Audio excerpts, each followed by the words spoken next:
around Dodge City and in the territory on west, there's just one way to handle the killers and the spoilers, and that's with a U.S. Marshal and the smell of gun smoke.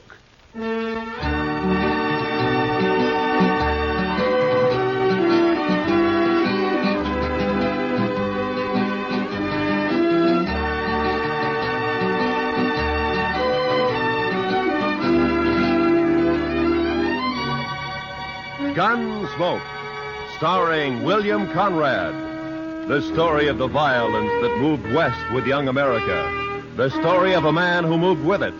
Matt Dillon, United States Marshal.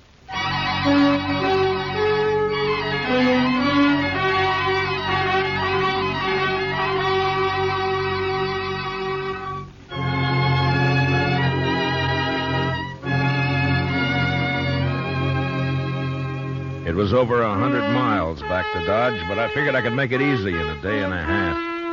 I'd been in Hays City as a government witness in a murder trial, and I was anxious to get back. So I rode out of Hays one morning a couple of hours before light. The ground was clear as snow, but it was midwinter, and it was sharp cold.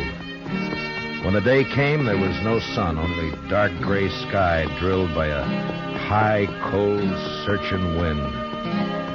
The air was as thin as I could ever remember it being. And behind me in the north lay a great slab of blackness. When I saw that, I should have turned back, for the wind stood out of the north, too, and sooner or later it would drive that black slab right down on top of me. This was blizzard weather, the kind of weather that kills the land and everything on it. I don't know why I went on, maybe because of the wind. You know, a high wind will distemper a man, make him drunk like. Anyway, I didn't turn back. And about noon, the sky began to turn white with snow, and I could smell a touch of moisture in the air. And finally it came, the sleet, shrilling in on the wind like small buckshot as the blizzard howled down the prairie. I couldn't look right or left without being stung blind, but as long as I kept the wind on my back, I knew I was headed south. 2 hours of this, and I could feel my horse slowing down and weakening under me. My own body stiffened with the cold. Men died when they got caught in a thing like this. They died easy. Another hour passed, and my horse was carrying his head close to the ground. I figured he'd stumble soon, so I kicked my feet out of the stirrups and braced myself against the horn. By now, the wind had really gotten into me. And when I saw the blur of a ranch house up ahead, I thought maybe it was a trick.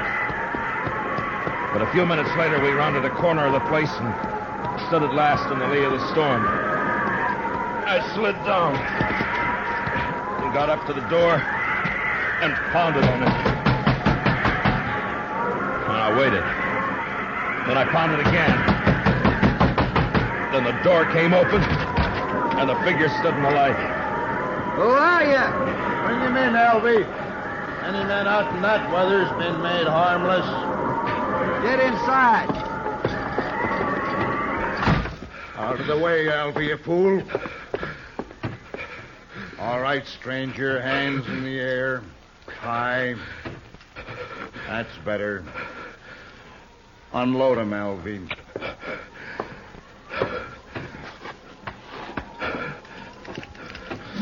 Nice gun, Hack. Real nice gun. Shut up. Take him down, stranger. You can come up to the stove now, but don't try nothing. I'll cut you in half with buckshot. He was a burly man with flushed cheeks and a wild red beard and a great shock of red hair. Even his hands and fingers bristled with it. He sat on a stool by the stove, a shotgun across his knees. And his eyes never left me. The other one, Alvy, had a body of an underfed boy, but he was completely bald, and his skin was tight and dry. He looked like a naked skull. And his eyes... well, something had touched Alvy. You look half froze, stranger. You must have wanted something real bad to go out in weather like this. I never saw him around here before, Hack. He's a stranger, Alvy. He don't belong around here.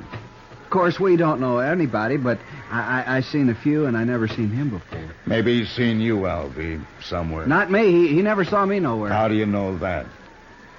Maybe he was just looking for some cows and got lost in the storm. You're just a kid, Alvy. I always said you don't know much. Belle! Belle, get on out here.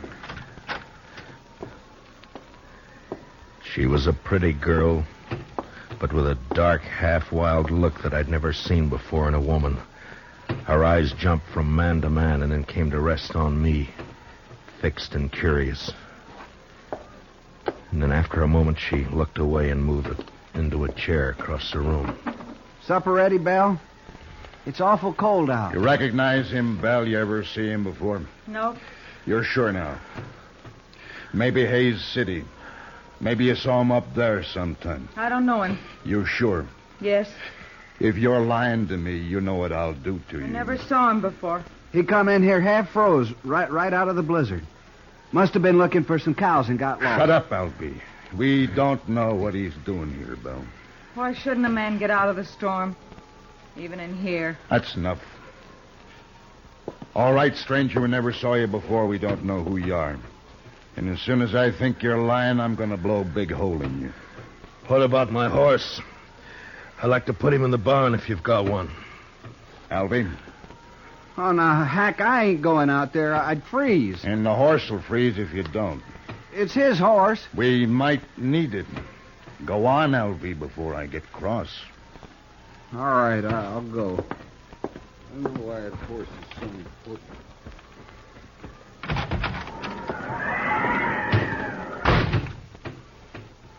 Alvy's a good boy. He'll put your horse up. Thank you. Supper's about ready. Leave it. I want to talk to our friend here first. Maybe we won't have to feed him. Potatoes will get mealy. They better not, that's all. I'm right curious about you, mister. I've noticed that. I'll blow your guts all over the wall. You make fun of me. Don't get me mad, mister. I got the shotgun. The meat'll be boiled to shreds if we don't eat soon.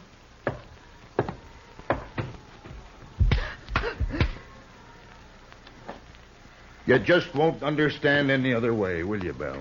What is it you want to know about me? I can tell, mister, I can handle you easy now. What do you mean?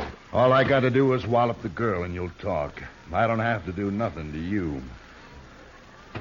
All right, if I take my jacket off. I've warmed up now. I mind. You might have a gun hid out in there. He can raise his hands. I'll unbutton it. Well, now, that's right smart of you, Belle. Oh, I'll hide it. No, leave it be. Belle. Come over here, Belle. Drop the jacket, Belle. Now hold out your other hand. Now open it, Belle. Open your hand. That's real bad what you did, Belle. Real bad. You know what I'm going to do? I'm going to put you outside for a spell out in the weather. After supper, after you've cleaned up supper, you can be thinking about it till then.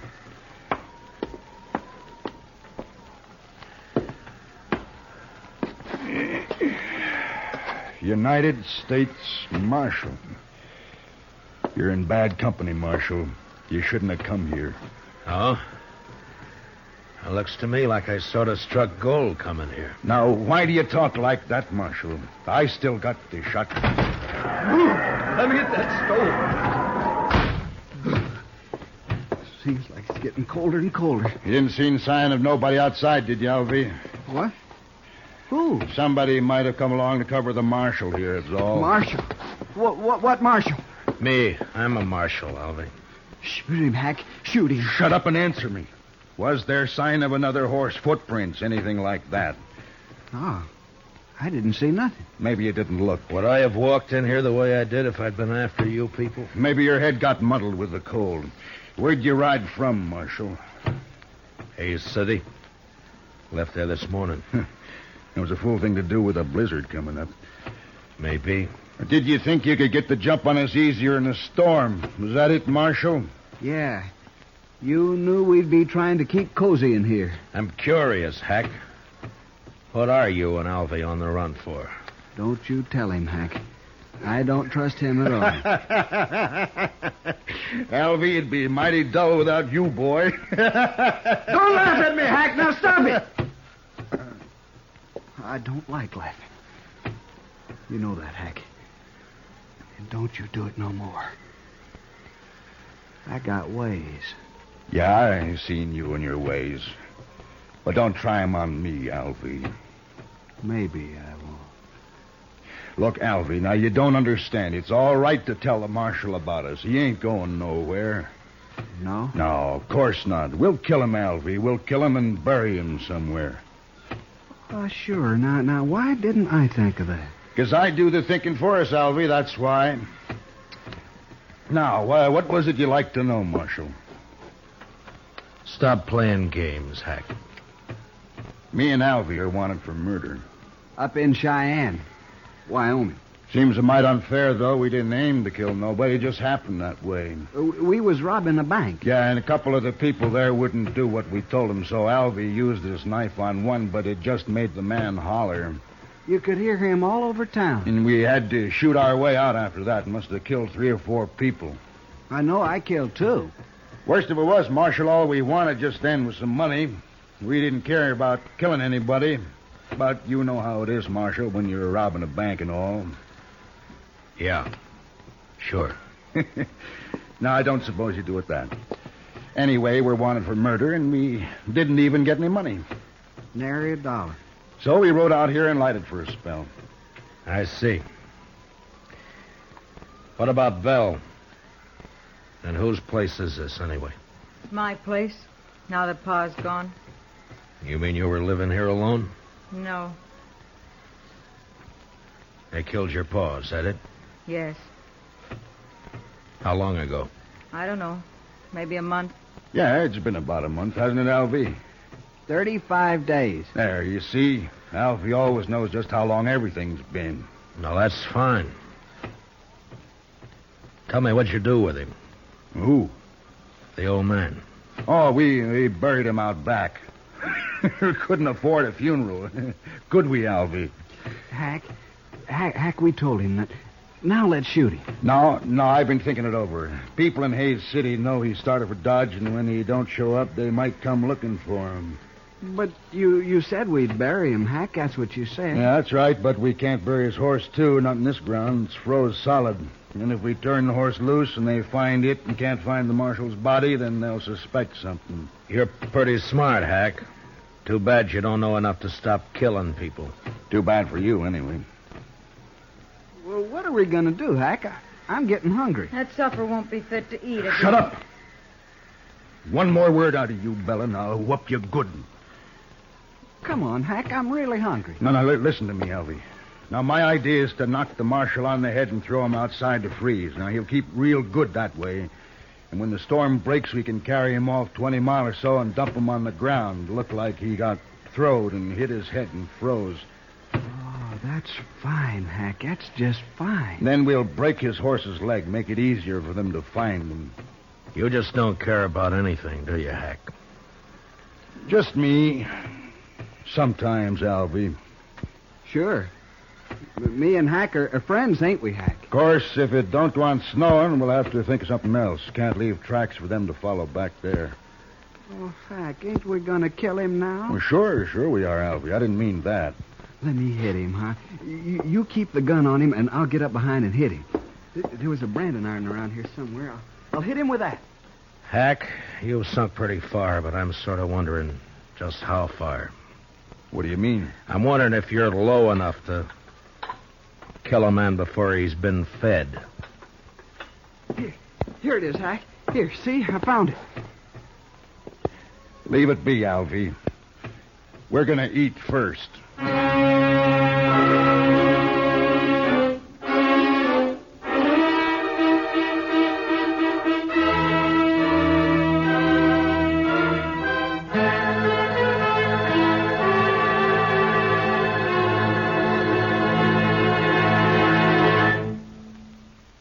We will return for the second act of Gunsmoke in just a moment. But first, this Sunday night, Lionel Barrymore is your host and Joseph Cotton the star on Sunday Night Playhouse's gripping historic drama based on the life of Peter Marshall.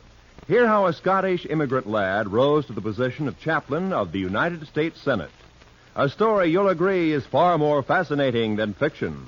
Remember, it's tomorrow night when Lionel Barrymore introduces another Sunday Night Playhouse on most of these same CBS radio stations. Now for the second act of Gunsmoke.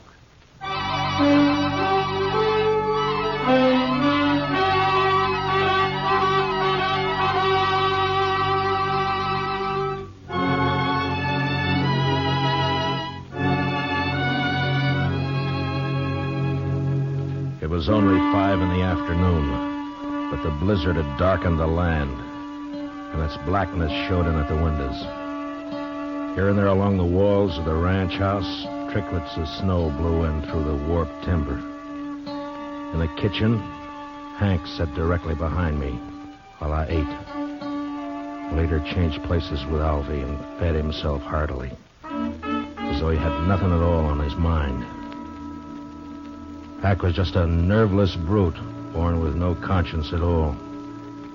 His intelligence was the instinct of an animal that snapped at or killed whatever got in its way of survival. Every living thing was his enemy. And Alvy? Well, there was no way to figure Alvy. Too much of him was missing. My only chance lay in the girl, Belle, even though Hack had pretty well beaten all resistance out of her. Supper was over soon enough, but Hack seemed in no particular hurry to get on with his plans. You've eaten better food on the trail than that. Can't blame me for it. Now, get it cleaned up, Belle. You can talk your head off when you're outside alone, and you're going outside. I'll learn you to heal if I have to break your neck. No, don't do that, Hack. Not till we're ready to pull out, anyway. Why? Well, I ain't gonna do the cooking. Well, I hope not. I've eaten your cooking. My sister was a good cook. Yeah, we should have brought her along, Alvy. No. I don't like her. Where are you from, anyway? Which, me or Alvy? Well, you to start with. Wyoming, place called Crowheart. I didn't stay there long, though. What about you, Alvy? Now, where were you born, Alvy? I never did know. Republican River. That's not a place, you fool. Well, that's what they told me. Republican River. They always lived in a wagon, my ma and pa. Had a lot of kids, too. Of course, most of them died.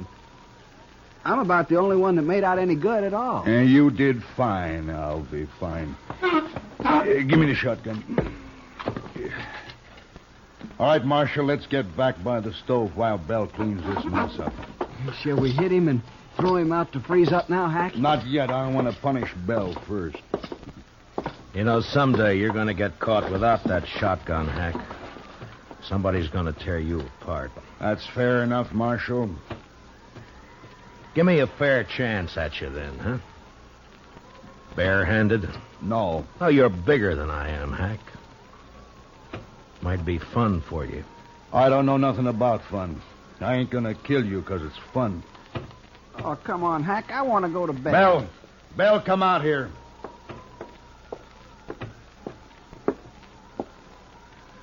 Get outside like I told you. And don't open that door so wide you'll blow the lamp out.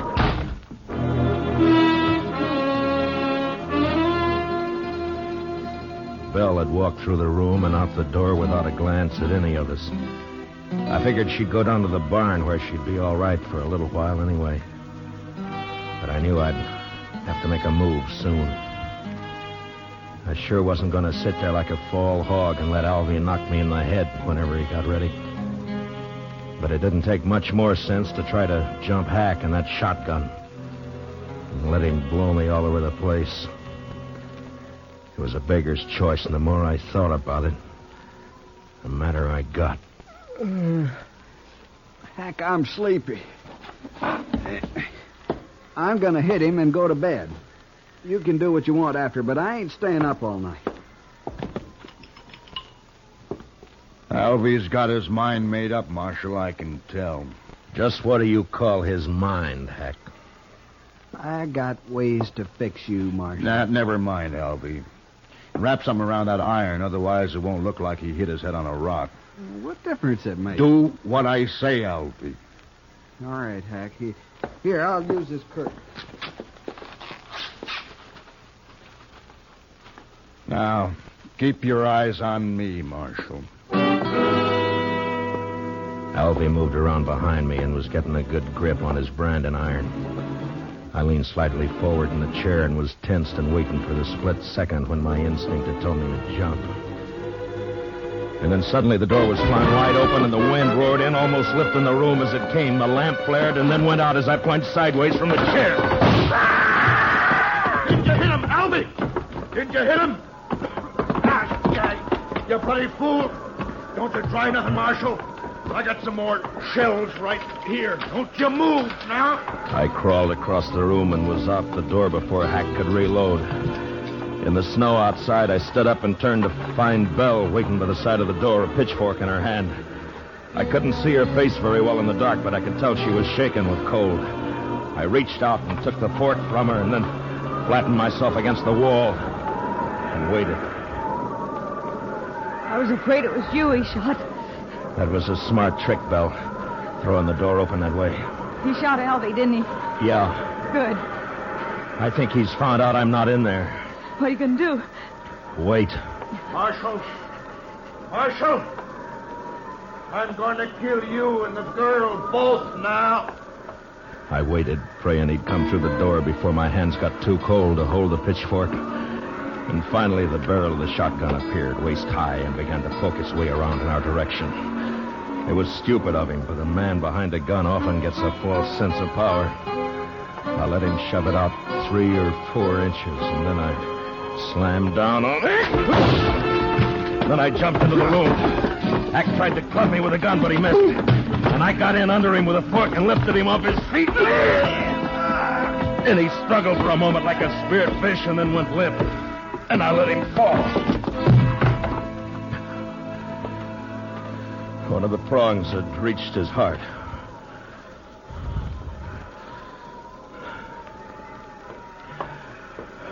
Did you get him, Marshal? Is he dead? Yeah. Light the lamp.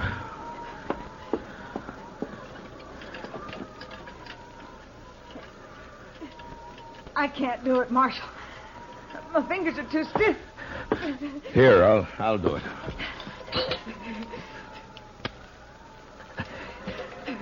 There.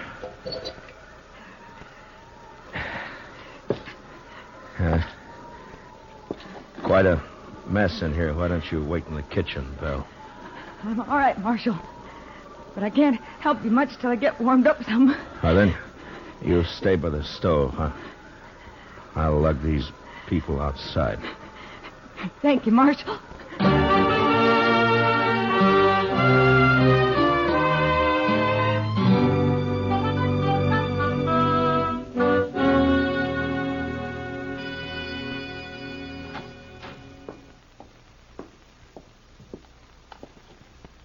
Marshal? Marshal Dillon. What? Oh. Morning, Belle. Come on out in the kitchen, Marshal. It's warm there, and I got some hot coffee waiting. That sounds good. Say, it looks like the storm's lifted. It has. The wind's gone, but it's mighty cold out. Well, I don't mind the cold. It's that wind that breaks a man down.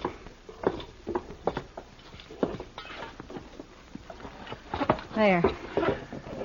Get some of that in you.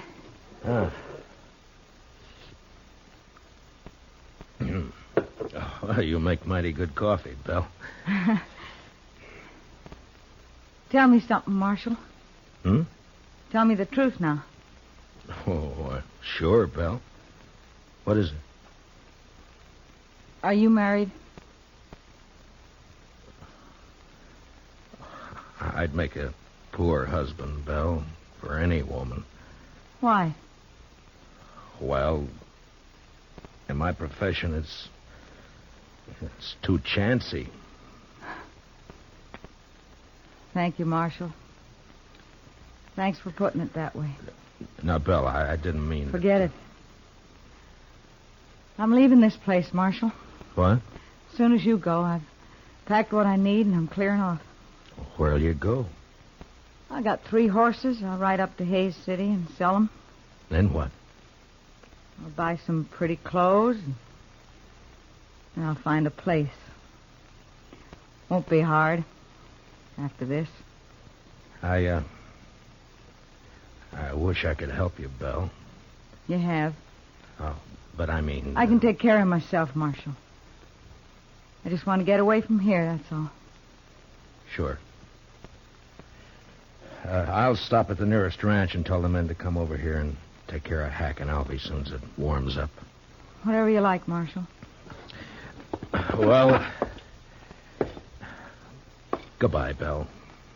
Goodbye, Marshal. Look me up in Hayes City next time you're there. Sure. Sure I will. But, Belle, don't let all this make you bitter. There are a lot of good men in the world. So they say. So long, Marshal.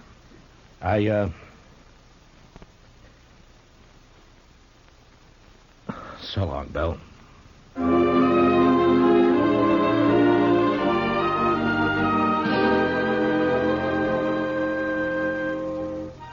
A few minutes later, I'd saddled up and was on the trail to Dodge. The sky was low and a slate gray all over, but there was no wind.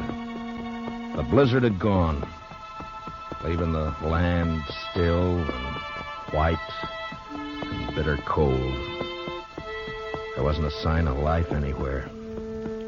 It was like riding through a vast tomb. I found myself feeling like a trespasser, as though something had gone wrong. And I wasn't supposed to be there at all.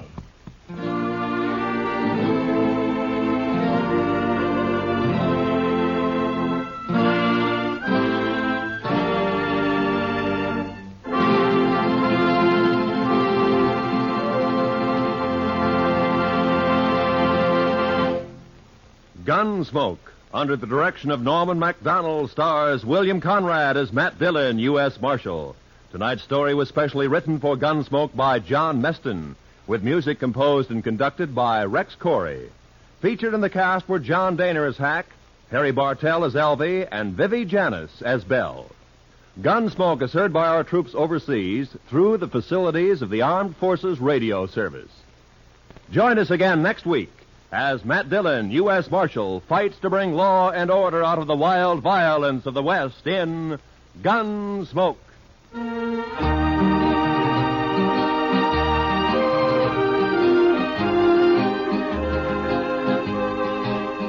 Starts this Monday, a new run for Road of Life, returning to CBS Radio to join the rest of your daytime listening favorites at the Star's address. Road of Life, telling the day-to-day story of surgeon-scientist Dr. Jim Brent, will keep your interest at a high point every Monday through Friday on most of these same stations. Remember, starting this coming Monday, Road of Life in its 16th year will be heard again on CBS Radio. Roy Rowan speaking. America now listens to 105 million radio sets and listens most to the CBS Radio Network.